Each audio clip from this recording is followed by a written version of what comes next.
একটা সলিউশন বের করতে। যদি এই মুহূর্তে আমরা রয়েছি 6-5, এটা লাস্ট রাউন্ড হতে পারে রাত ভাইরা যদি এই রাউন্ডটি শেষ করে। একদম দেখা যাক তৌসিফ কিন্তু এখানে হাইটার অ্যাডভান্টেজটা নিতে চায়। তৌসিফ কিন্তু এখানে কন্টেনারের উপরে উঠে যাবে এন্ড বি অ্যাওয়্যার তৌসিফকে ওপেনে পিক দেওয়া আর নিজের বিপদ নিজে ডেকে আনা আমার মনে হয় একই কথা।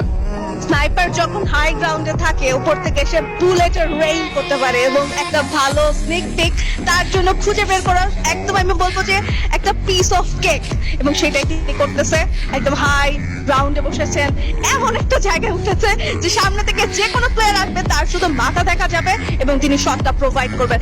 একটা শট থেকে একটা কিল। লেটস সি তৌসিফ কয়টা এলিমিনেশন এখান থেকে বের করতে পারে নিজের টিমের জন্য। সীমান্ত ভার্সেস তৌসিফ দেখতে পাচ্ছি। মিথলা এখানে তৌসিফকে দেখেই হয়তো বা পিকটা সরিয়ে ফেললো।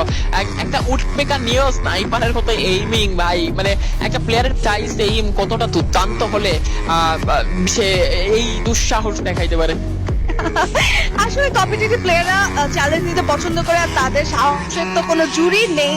আর সেটা যখন তৌসিফের বেলায় হয়, অলরেডি আমরা দেখেছি রাউন্ড গুলোতে তিনি কতটা রিস্কি মুভ নিয়েছেন না নিজের টিমের জন্য দাঁড়িয়ে কয়েকটা back to back headshot end round গুলো চলে এসেছে এবং এই মোমেন্টটাতে তারা যাচ্ছে এটাকে শেষ করতে। 150 একটা শট, একটা কুইক রাশ দিয়ে দিবে সনিক, কিন্তু সামনে প্লেয়ার রয়েছেন, চার্জ করছেন, দুটো প্লেয়ার রয়েছেন এবং নিচে পড়ে যাবেন, নিচে জাম্প করতে চাই, তৌসিফকে ডাউন করে ফেলা হবে। এটা একটা ব্রেক থ্রু হতে পারে টিমের জন্য। আর একটা প্লেয়ারকে ডাউন, এই ফলো তাকে গোল করতে হবে একটা block. Can he do that? Round কি এরই মাঝে আমার মনে হয় যে আমাদের ম্যাচটা শেষ হয়ে গেল। I think so. Yes, and দেখো Bangladesh one army has done the job.